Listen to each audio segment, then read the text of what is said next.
episode number 14 with whiskey entrepreneur Dave Perkins.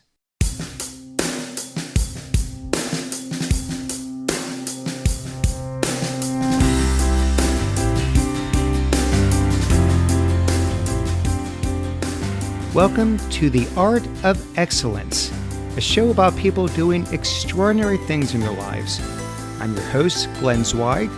Thanks for joining me.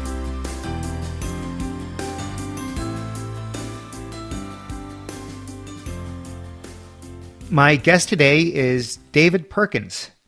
David is the founder of High West Distillery, a craft whiskey producer. He sold the company in 2016 after 12 years to Constellation Brands for $160 million. He had a career in biotech marketing prior to that, and today he lives in Utah. David, welcome to the program. Thank you, Glenn. So you had this prior career in marketing, mostly at large biotech companies, including Genentech, Amgen, and Pfizer. At these companies, were you mostly focused on bringing new drugs to market? All the above. I got to participate in just about every phase of what I would call commercial operations. So early stage, late stage. Two of my favorite jobs, one was bringing a drug to market and one was rescuing a drug in late cycle of its life and, breathing new life into it and reversing the loss of market share. And how many years were you working in biotech? I think I'm going to say 15 years. And overall, looking back, did you enjoy it? Or was there something missing for you when you were in the corporate world? I did enjoy it. I got lucky and worked at really, really good companies. That biotech's very hit or miss and very risky, and I got to work for two that made it to the top. And companies that make it to the top, if my kids ask me for advice, I'll tell them to go to work for a company making a lot of money because it just means opportunity. And so Amgen and Genentech both were just rocket ships, and you got to do a lot. So that was fun. So you never felt buried in the bureaucracy. You never felt like you couldn't spread your wings because you were with such large organizations. You felt they were growing fast enough. There was plenty of room for you to do what you wanted to do and be happy and make waves and make some money along the way. Well, fair question. Certainly there were times when you felt stifled by bureaucracy, but I'd say when you were growing, the bureaucracy was less. And then, every place has its flattening of the growth curve. And at that time, people are scrambling and politics creep in. And indeed, I certainly felt that, but that was part of the gig. You knew that going into a big company, or as they grew and got bigger, you knew that would happen.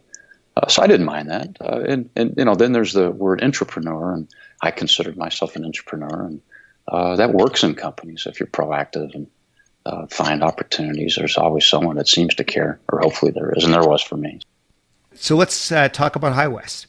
The story I read about I guess if you want to call it the aha moment for you to start the company, was you had some wedding in Kentucky, and you got time to kill while you're there. So you decided, let me go tour Maker's Mark Distillery. So what happened there? First of all, if you've never been there, you should go. It's extremely beautiful. Kentucky's so underrated, and the distillers are so underrated. And, we didn't know that at the time. I'd never really spent any time in Kentucky.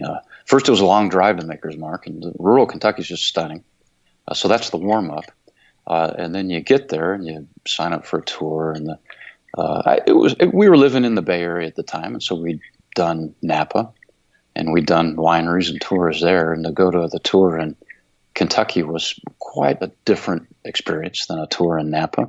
So it left me kind of wanting a little more folksy, not as educational, kind of more fun stories rather than, here's the grapes and the residual sugar and blah, blah, blah. It was more folksy stuff. And then walking through the lab, of course, or through the distillery, it's the exact same thing that Genentech and Amgen do. Distilleries are biotech companies, and they grow up yeast, which Genentech and Amgen do. The yeast have a piece of DNA that codes for a drug called ethanol, which Amgen and Genentech do. And then they isolate that drug, that ethanol, via distillation, and there's different ways biotech companies do it, but this is familiar to me. And then it smells. It smells really good. In the yeast areas and where they're mashing, it smells like baking bread. And I don't know anybody that doesn't like baking bread.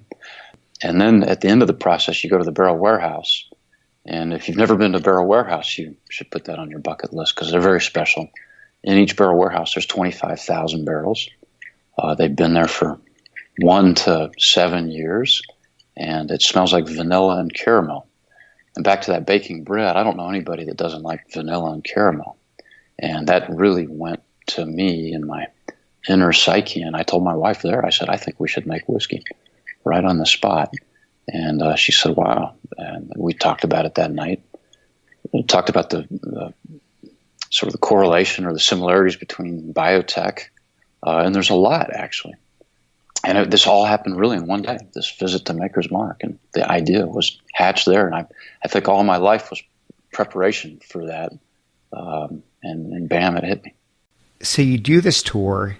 You have this nice visual. You see the parallels with biotech. You have some nice smells, and you decide, let me start a company? Yeah, pretty much. I think I'd always wanted to start my own company. Did the startup bug, had it already crawled inside you and you were just sort of waiting for the right idea to pop up? Or were you perfectly happy and content and all of a sudden something just hits you like, I've got to quit the corporate world and start something? You just were so fascinated from that tour that it just completely changed your whole thinking around the rest of your life? I think it's a little of both. I mean, we're complex things, us people, and I'd always wanted to do my own thing. I didn't know what that was. Was I happy at my companies? I was. I had a great job. But here was this idea that came, and when we started thinking about it, it just made sense. And at that time, whiskey was almost at the bottom of its cycle for per capita consumption. And, after that day, I started moonlighting and looking into things, and it just made sense. But again, I was very happy in my job. I enjoyed it. But this was something that could make me happier. And when I talked to my boss about it, who after he was my boss, he became the president of Genentech. Good guy, smart guy. And he said, Dave, if you don't do it now, you're unlikely to do it 10 years from now. So go ahead and do it. So he was very supportive. So why whiskey? So here you are, you've spent your whole career up until that point marketing drugs. That was your expertise. Why not do a biotech startup? Why alcohol? Well, biotech startups are a different animal. They're much higher cost, much longer time frame. Well, whiskey, we'll talk about that in the parallels. And I would say much higher risk. Whiskey, having been at Maker's Mark, and I didn't consider myself a whiskey aficionado. I liked it. I did consider myself a foodie. And I like to cook. I like to eat. And, as I say in the barrel warehouse, those smells spoke to me. And I found out I have a very sensitive nose and palate. And to be able to create a product where I can apply some of my expertise to, as far as the craft, more than a functional expertise of marketing, but the actual making, the producing, that was intriguing to me. So I like working with my hands. I work on bikes, cars, and to be able to make something I think really appealed. And so why change? And then the marketing side of me looked at the tea leaves, the marketing tea leaves in the whiskey world. I could tell it was going to hit. Vodka hit, Scotch hit, coffee hit, chocolate hit. All these things were going through their premiumization, and whiskey hadn't done that yet. And yet here was this product that had more heritage, history, incredible craft, and the consumer really didn't know much about it, but they wanted to know about it, and I could tell that. And whiskey has a great story to talk to people about because they're fascinated how it's made, and I knew that. So there really was a lot I took from Amgen and Genentech to the whiskey world because I could tell you how it was made, same way we made drugs there. We had high government involvement in Amgen and Genentech called the FDA. Well, we have the same thing in alcohol. You have the TTB, or it used to be called the BATF. You've heard that. And one of my jobs was working with the FDA. And so I actually liked that. I liked working with government people. They're smart people. They're doing a job. Most people hate them. But, they're following a job, following rules. And, you need to help them to help you. And that's really not that hard to do. Long life cycles. Amgen, Genentech, you start a drug. You may not have anything for 10 years later. Same thing for whiskey. You make it, you lay it down, you wait 6 to 10 years. So what that means is you need a planning mindset that looks long-term. And people say, well, you can't plan 10 years. Well, sure you can. It's no different than planning 1 year or 2 years. It's just out there. And, I developed the tool set to learn how to plan long-term. So really it's very, very similar to drugs. I really didn't feel like I was leaving to total uncertainty. I was leaving to certainty of things I knew how to do. So how much time did you spend analyzing the market, dissecting the opportunity, and putting together a business plan? Like, did you go on the tour and then quit your job the next day, or did you take some time sort of working through the idea nights and weekends till you got to the point where you had conviction? I'm a planner, and I wouldn't have left the next day. There's no way. We went to the wedding in 2001, and we left Genentech in 2004. So it was about 3 years of thinking. And in that 3 years, I had visited Kentucky. I'd befriended a master distiller at one of the distilleries called Four Roses. And I just through various cold calls met people that helped give me the information and the confidence that leaving made a lot of sense. But I think that Jim Rutledge, who ran Four Roses at the time, was probably the key figure. If I hadn't have met him, I probably wouldn't have left because he helped me understand how to make whiskey, write the protocols. I mean, he was one of 8 master distillers in the world that you couldn't look this stuff up in a book. You can buy a book on wines, you can buy a book on beer, but there were no books on making whiskey. And here I had a guy helping me figure out how to do that. So that helped me a lot in reducing the risk. As you point out, there were no books. There was no making whiskey for dummies. So you really have to somehow either figure it out on your own or find mentors, advisors, people in the business that can sort of coach you. That's right. He was my master mentor. So as you know, you can research these things forever and a day. You never have all the answers. So eventually you have to just walk up to the cliff edge, so to speak, and jump off. I believe you were 40 years old at the time. And then at one point you walked out the door. Was it hard to do it? Not really. It was great. It felt great. I mean, I think for me, and my friends at Genentech had a nice going away party, and they were all supportive. And I think, no, it wasn't. It just felt right.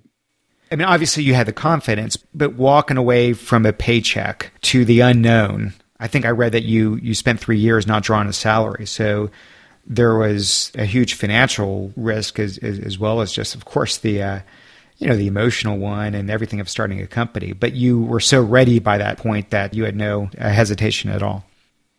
I can't remember exactly, but I don't remember feeling any hesitancy. Because I had a proto plan. It wasn't completely worked out. I think I had a plan B, and the plan B was we were moving to Utah. There was a bit of a biotech grouping in Salt Lake City. So if worse came to worse, I could always get another job working for another biotech company in Salt Lake. Now, I'm no alcohol expert, but if I had to think of the one state that'd be the worst place to start an alcohol company, it would be Utah for obvious reasons. Why did you choose to go there? Yeah, I get that asked all the time. Well, a couple things. One, we wanted to move out of the Bay anyway. We'd been there for, I think, 6 years and just tired of the traffic. And, it would take 3 months to go see your doctor. If I need to see my doctor tomorrow. Well, our first appointment is 3 months from now. It's like, really? So just to move to someplace a little quieter. We just had a baby. And I was born in Denver. So I always wanted to move back to the mountains. And Utah had a draw for me. Jane and I got engaged in Moab, which is a town in Red Rock Country in Utah. We'd been to Park City, so I wanted to move to a ski town, frankly. And when we had the idea at Maker's Mark, we did want to move to Utah then as well. But the idea, the crystallization of the idea was making a Western whiskey in a mountain town. And the long drive to Maker's Mark in the middle of nowhere in Kentucky, I thought, why not have a distillery somewhere that's easy to get to, where people want to go to, like a ski town, and have that be part of your marketing plan, where you have tourists coming to you rather than them trying to find their way and getting lost to Maker's Mark. So it all sort of fell in place. It was really serendipitous. And then back to Utah, the worst place. The marketing mind in me said, I liked that being the people's raised eyebrow of, Utah, are you kidding me? I think that was a benefit to us, not a detriment. And then when we were here, because we didn't know we could even start a distillery in Utah, to be honest with you. We didn't know the law would exist. We thought we might have to change it. It did exist. But what we found were people in Park City they were drinkers, and they loved the idea of having a distillery because it would show to the outside world we are normal. And you can get a drink in Utah, and it's really not that backwards. So we became the poster child, in a sense, for the ski industry and the tourism industry that, this is a great place to come visit. You can get a drink. And, I knew back in my mind that would be a powerful benefit for us.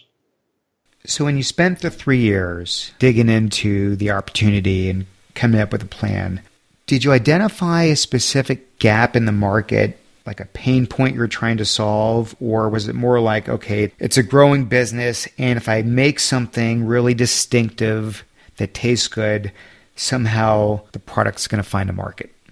I think tech looks for pain points for me. In a consumer product, it's not so much a pain point, but it's kind of the opposite of a pain point. It's a missing benefit to the consumer, and that's a Western whiskey. And that was the opportunity for us. Not only a Western whiskey, but a high-end whiskey, because most whiskeys were low-end. They were considered low-end.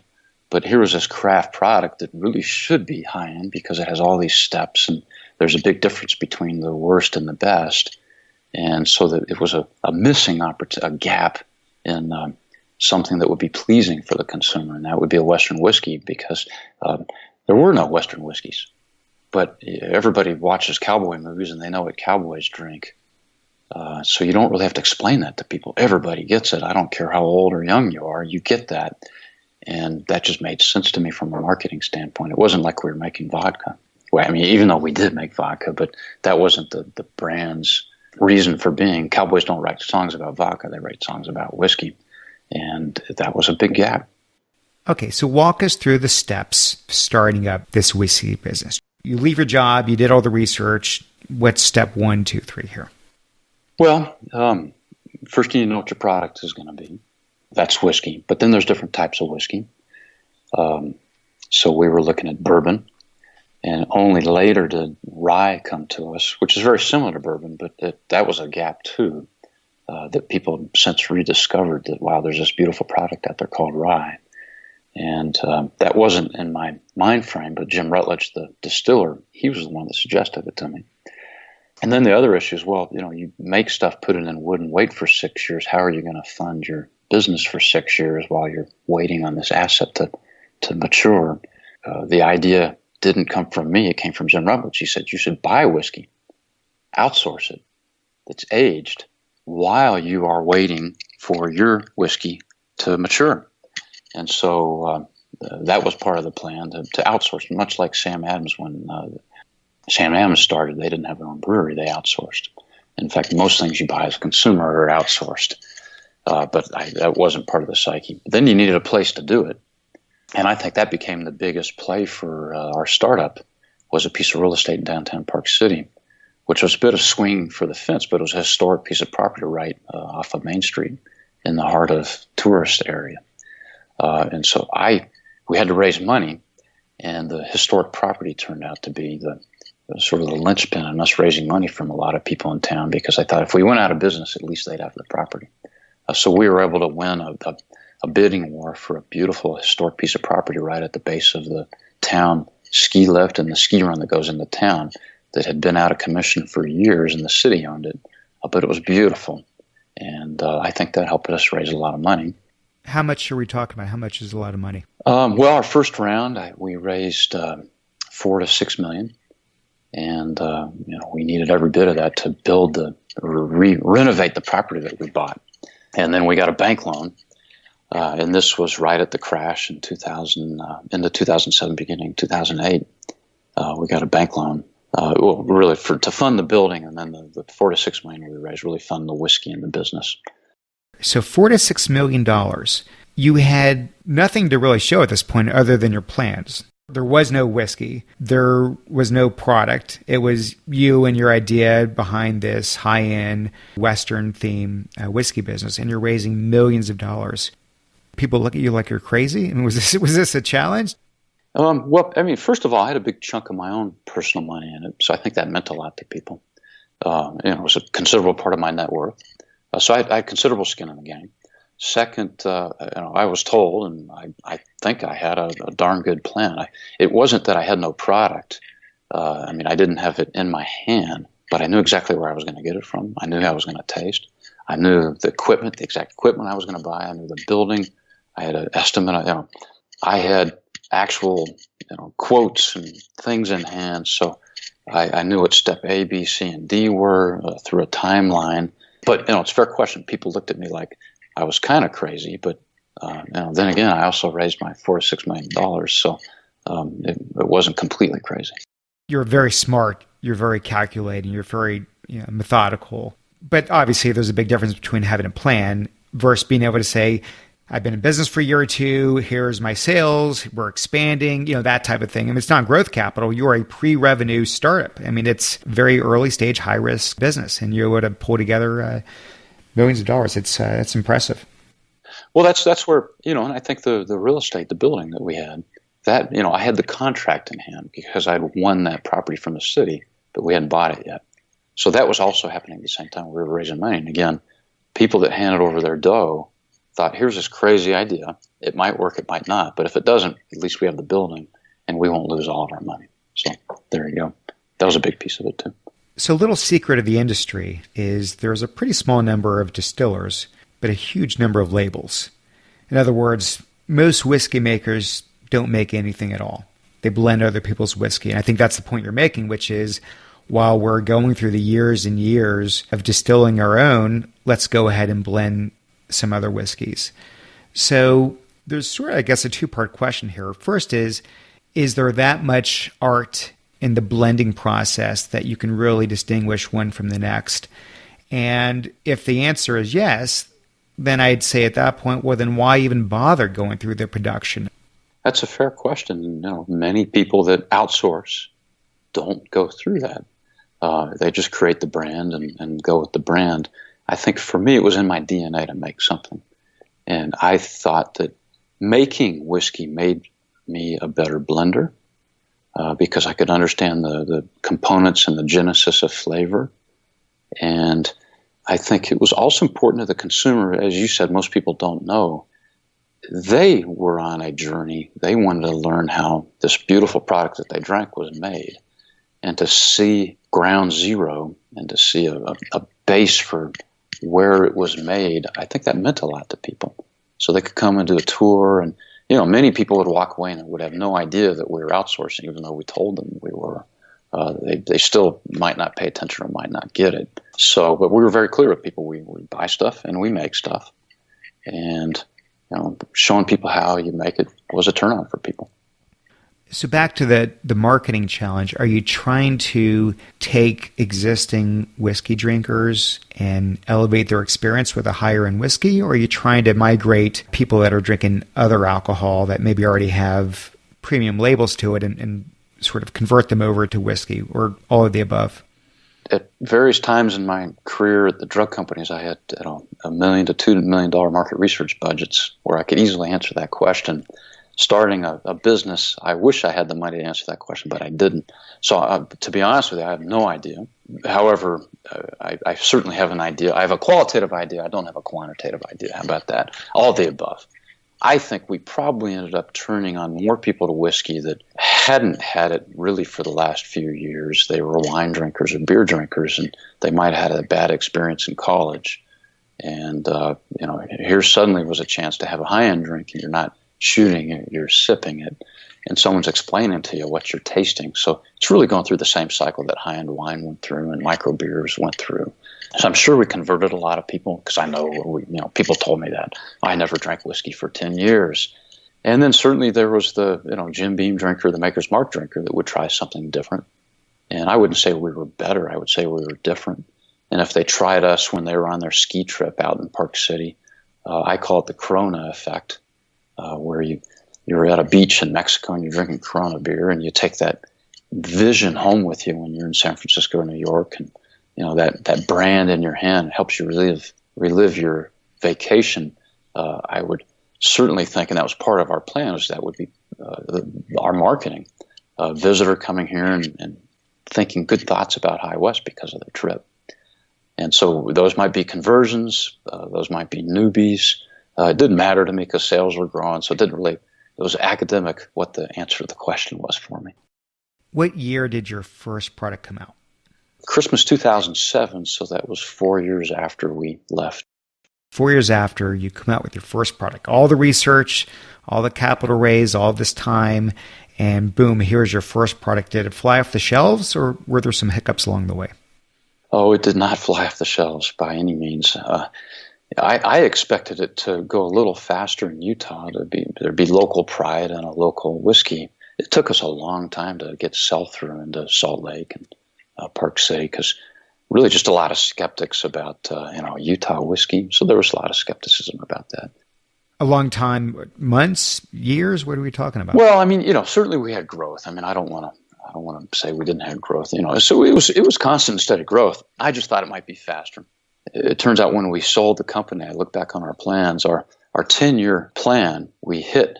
10 years later, we were right on the number we said 10 years prior. That never happens. I think you're the first entrepreneur in the history that's ever hit the hockey stick right where they said it was going to be 10 years out. I wouldn't call it a hockey stick either. I would just call it, gradual, steady growth. And that was part of the plan too. Just have, don't expect a hockey stick because those never happen. It was a gradual, steady uptick. But it was a lot of shoe leather, I call it. It was a lot of hard slogging. In those early days when you get to market and you can sell into some of the channel, but you're not selling through the way you had hoped, was there any point where you sort of just took a step back and said, this is not going to work. I can't believe I left a perfectly good paying job in an industry to do this thing and I thought it was going to be easy. Oh my gosh, this is not how I anticipated. Or was that all baked into the experience and you just were patient and let things take its course? There was never a point where I said, this isn't going to work. Never that point. Were there points where it was hard? And I was thinking, my God, this is tough. Absolutely. Because, amazingly, we hit all of our milestones. In fact, we beat many of them, getting to break even. We were there a year ahead of plan. And that break even is that key milestone for any startup and any entrepreneur. Don't run out of cash. Running out of cash is really dependent on that break even point. But because we hit the milestones, because the sales ramp was within the range of what we needed to maintain cash flow, I never had that point where I said this isn't going to work because it was always that constant, steady uptick. And, that was nice. I read in an interview somewhere that you had come close to going under multiple times, but were saved through what you called very good contingency planning. What do you mean by that? Give us some examples. I'll give you an example where contingency planning didn't help, but it kind of did. When the financial crisis hit in 2008, we were right at the end of building our building. We had a bank loan, and it was a construction loan that would convert to a term loan, and property values took a hit. So our loan-to-value ratio was below what a bank would accept to take out the construction loan and do a bank loan. The contingency was my wife and I had to put our house on the line to bolster the asset value of the business so we could get the bank loan. And that, for me, was one of those moments where, it's like, do you really want to do this, Dave? But everything had gone so well and so perfectly to that point. We were uncomfortable about it, but we knew it was doable. And what's the worst thing that could have happened? That contingency planning answers that question. What's the worst thing that could have happened? I mean, we wouldn't die. We might have to take a mortgage on our house, but we probably wouldn't have lost our house. So just asking yourself those questions and thinking through the consequences of your actions. Is there a downside that takes you out completely? We never had that. Well, usually with startup loans, you have to sign a personal guarantee, which means beyond your house, they could technically get access to all of your assets. Did you do that, or did someone else provide that backstop? No, that was me. So when you say, what's the worst that can happen? What's the worst that can happen? Well, we had a house that had an asset value, and if you did the math on the assets that the business had in terms of the cash we raised, it wouldn't have taken out our whole house, but it might have been a mortgage we would have had to work off. So something you'd have to do. Not an impossible task. I don't know the numbers exactly, but there have got to be hundreds upon hundreds of liquor startups launched every year. It's become this huge, huge craze. The overwhelming majority of them, as you know, eventually go bankrupt. Very few of them ever succeed. Why were you able to succeed when so many fail? Well, I'm a big believer in luck and serendipity. And certainly we had our fair share of luck and serendipity. Also a big believer, two big reasons why companies go out of business. You have a product that the market doesn't want. Second one is you run out of cash. So first, make sure you have a product the market wants. And we spent a lot of time on that, a lot of time on the brand. We were highly, highly thoughtful on the brand and all the dimensions of the brand. And we spent time with people thinking through the brand. And so if you come to High West, you're experiencing a brand from all aspects. And so I knew we had a good product that hit a sweet spot at a time and an opportunity, a gap in the market. A second, running out of cash. It's math, and you hope things don't go wrong, and luckily things didn't. But the contingency planning, your other question, we wouldn't spend money till we knew we had achieved a revenue target that could allow us to release gates to spend money. So we were very, very careful on cash flow and spending and budget, and we didn't overspend. And most people, many businesses overspend on things, and that's probably half of my time thinking, what can we spend when so we don't run out of cash? Rule number one: don't run out of cash. You mentioned serendipity. Obviously, talent and hard work and planning and all those things are critical ingredients. But in terms of the serendipity, how did that come into play? Well, all the time, and so for instance, our first product we launched was called Rendezvous Rye, and I knew it was good. I didn't know it was great. It was something unlike any product on the market, and it was this rye whiskey we had outsourced, and you couldn't buy it at the time. It was mixed into things like Crown Royal and Seagram 7, and it was a component of those that we plucked out and sold it on its own and blended it with another rye whiskey. It turns out there's a magazine called, it was called Malt Advocate at the time, but now it's called Whiskey Advocate. It's owned by Wine Spectator. And you've heard of Wine Spectator. Everybody's heard of Wine Spectator. When you get your wine rated by Wine Spectator, and if you get a 95 point, that matters a lot to the customer. Well, they got a hold of our Rendezvous Rye. We didn't even know they got a hold of it. And, suddenly we got this magazine on our doorstep that said we got a 95 point rating on it. So it was the number one rated whiskey at that time in the magazine. And that's serendipity because that helps your sales take off. So we weren't planning on that.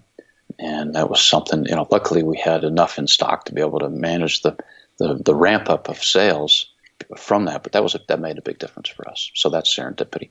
Meeting the guy from Four Roses to help me write the protocols for our whiskeys, that's serendipity. Being able to get the building that we got in downtown Park City that, really, it was one in a million opportunity. That was serendipity. Plenty of opportunities for serendipity in the business. So when you look back and you started the company, beyond creating a wonderful product, because clearly you've got this passion for whiskey, what was the goal of the company? Would you have been content, let's say, with a small but profitable lifestyle business, or were you always driven that you felt compelled to build something very big and eventually sell it? I mean, that goes back to the planning. And if you're going to raise money from investors, every investor, for the most part, that I've ever met wants an exit at some point. And so you have to tell them that's on the radar. So was I expecting an exit? I knew it was a possibility. I never promised it to anyone. I was very clear with people. There was a range of outcomes that could range from we go out of business to we'd be slightly profitable and it'd be a lifestyle business and investors wouldn't get their money, or we'd sell out. And to be honest with you, all three of those were always on my radar.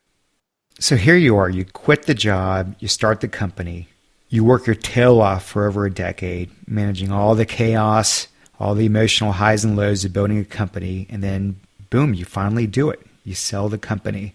You've climbed the mountain, so to speak, and you're standing at the peak staring over at the horizon. How did it feel? Was it what you anticipated? It was bittersweet. Super sweet because, timing was good for us and we had a lot of suitors interested in us. And, that was nice as recognition. When we started, we were the 50th distillery in the country. Now there's over 2,000. And to have us be one of the the leading contenders for an acquisition with a lot of bigger companies. That was nice. It was nice to be able to have a return to give back to investors because they all wanted that. But here, it was a job that I liked.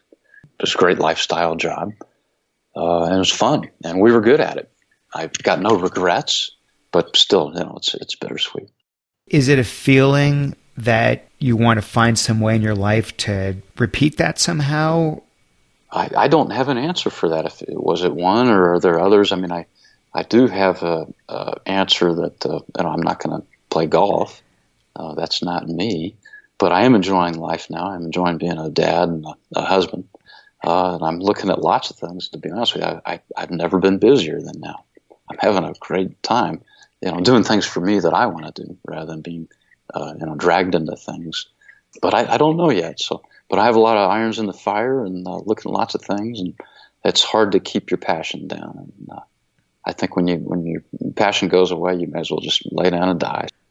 I mean, you're the living embodiment of the American dream. You took full advantage, and then you have what very few people in the world can ever achieve. And once you've gotten there, it almost seems like anything else becomes anticlimactic unless you just sort of do a mental reset and have different expectations.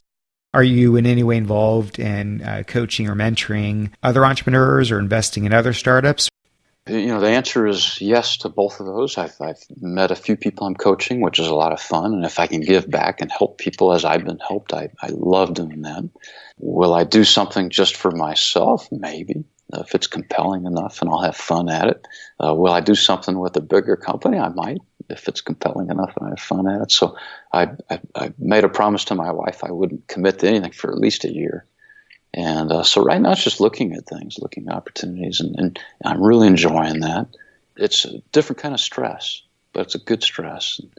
I don't mind that either. So I'm really having fun, to be honest with you. Knowing everything you know today, if you had to do it all over again, you did some things really well, you made some mistakes along the way, what would you do differently? I think people, it really boils down to people. And with a rearview mirror, I heard a phrase from one of my mentors long ago, and I don't think I acted on it as good as I could have. It was hire slowly, fire quickly. I think I might have hired more slowly. So you're caught in a spin cycle, and you need to fill a spot and get some work done. And you have your A players and your B players and your C players, and I might have slowed down to get A players more so because they make a huge difference to the business.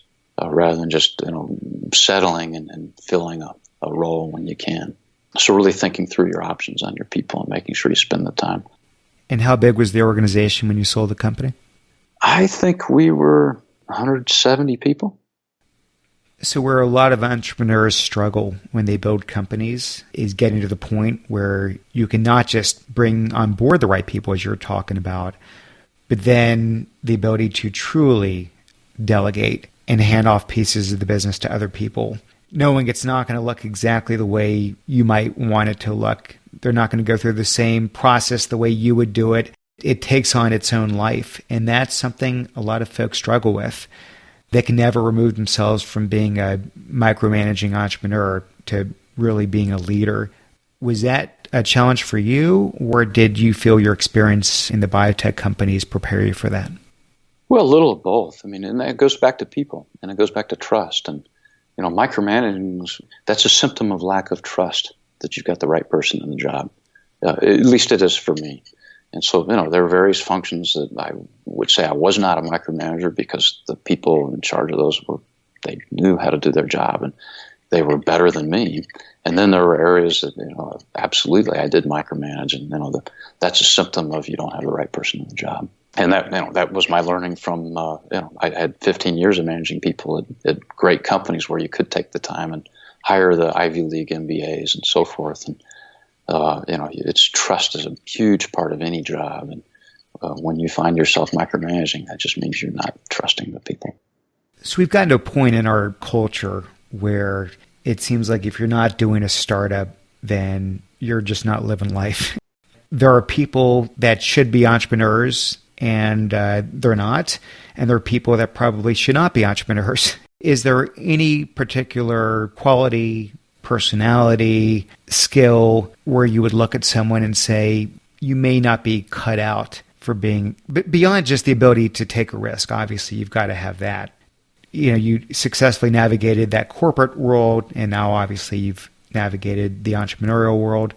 Who should sort of stay in the former or not take that leap? Well, I think, as you say, there are a lot of entrepreneurs, and we do over idealize it, and I'd like to suggest there's a lot of people that don't need to be entrepreneurs; they can be entrepreneurs, and it's not just about the setting that you're in; it's about your own personality. And I think an entrepreneur is somebody who looks for an opportunity, has plans their work, then works their plan. You can do that inside a company or outside a company. And I would, if you can't plan plot a course and plan your work and work your plan, then you probably shouldn't be an entrepreneur. But then, you'd have a hard time inside a company as well, I think. People inside a company, if they need to be told what to do and need to be said, here's the hill, go take that hill. Entrepreneur can point out the hill and figure out his own path, but you can do that inside a company. And I would encourage a lot of people to try to do it inside a company because it is a little less risky. But you can accomplish the same things. You can build the same skill sets. You can determine if you've got what it takes inside a company just as easily. The name of this podcast is called The Art of Excellence. To be honest, I'm still learning what excellence means to me. What does it mean to you? What's your definition? Well, that's a fair question. And, at High West, I thought about it a lot, and we thought about it a lot. I think it mattered to us, it mattered to our business, it mattered to our success. And for us, it was taking pride in your work and giving it your best. And it may not be the best product compared to somebody else, but if it's the best you can do and always giving it your best. So for me, it was best, giving it your best, being A+ about it. And, that goes back to people. And you want to hire A+ers, and that made such a big difference to the business and our success, because they would do what it takes to get to the mountain, doing their best or doing your best and not being satisfied, but being a maximizer. That meant a lot to us. And so we thought about excellence a lot. I like that answer. David, we're going to end on that note. This has been fascinating. I can't thank you enough for taking the time to speak with me and share the story, and I wish you all the best in whatever the next chapter looks like for you. Well, thank you, Glenn. Thanks for the questions. Very thoughtful and fun for me to even think about the answers. So thank you. Hey, thanks for listening. I hope you enjoyed that as much as I did. You can subscribe to the show at iTunes, Stitcher, and theartofexcellence.com. I've got one small favor to ask. If you like the show, please take a minute and leave us a review on iTunes. I would really appreciate that. I'll see you next time.